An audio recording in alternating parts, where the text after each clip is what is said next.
You can't really have conversations about the way media covers U.S. politics without at some point mentioning Glenn Beck.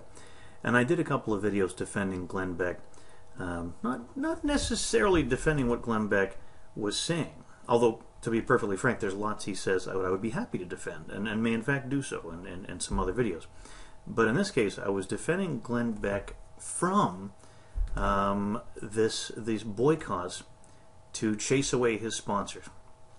That bothers me so much, because the whole reason I want to do this kind of video blogging is to, hey, put in my 2 cents, and this is kind of interesting. I love watching the way media covers all these different things, all the different, the whole spectrum of opinion, all the pantry of choices, all the different voices someone can invite into their home on these topics, and everyone has the choice to listen. Hey, this resonates. I'd like to hear what this guy has to say. Boy, I really don't agree with that. You have the choice. It's right, your clicker is right there. A campaign to boycott, to scare away sponsors, where the purpose is really to get them off the air, is in effect saying, I find this so distasteful, that this is so contrary to my beliefs. I don't want anyone to listen to this. I don't think anyone. I mean, that's just another word for censorship. I mean, I don't think anyone should listen to that. I just have a major problem with that. I think if you want to have a boycott to affect some kind of change, well, I wish this company wasn't using this chemical in their process. Don't kill the dolphins; they're stuck in the tuna nets. So some sort of something to affect change. That's wonderful. That's great. Put your information out there. Add content. Don't take away content. If you think, in this case, Glenn Beck is a bigot and a liar and whatever, well, that's great. Put your website up there and say, hey, he said this on this date, and this is my proof, and be real. Have actual content. Don't just say the opposite. Put real content out there. But to try and take that choice away from someone else, I think it's just weak and cheap and cowardly. It just really, really bugs me.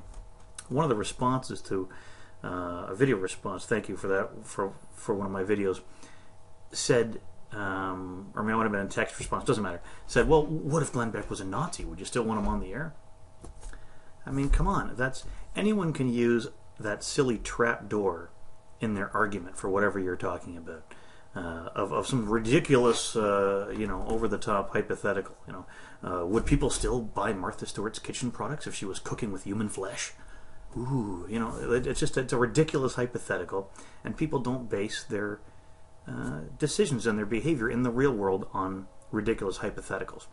So I think when you do that, you'll just lose. You just pull the rug out from under the topic, which is, is there a difference? Do you see a difference between a boycott to affect some sort of change or bring awareness to something, or a boycott whose purpose is to silence that voice, to take that choice off the pantry shelf for everyone to decide? I mean, you need that foil, don't you? I mean, let's turn on your TV. I mean, what would the Bill Maher's of the world? What would the Chris Matthews? There'd be no show there without people like Glenn Beck and Michelle Bachmann to poke fun at and talk about it. I mean, they stop trying to get them off the air. They need them. As far as bringing up Nazism and anti-Semitism into an argument every time you feel you're losing, I think my son told me there's some sort of rule on the internet that if a debate goes on long enough, somebody will compare somebody else to a Nazi, and as soon as you do that, you lose the argument. So that's where I stand on that. Keep it real.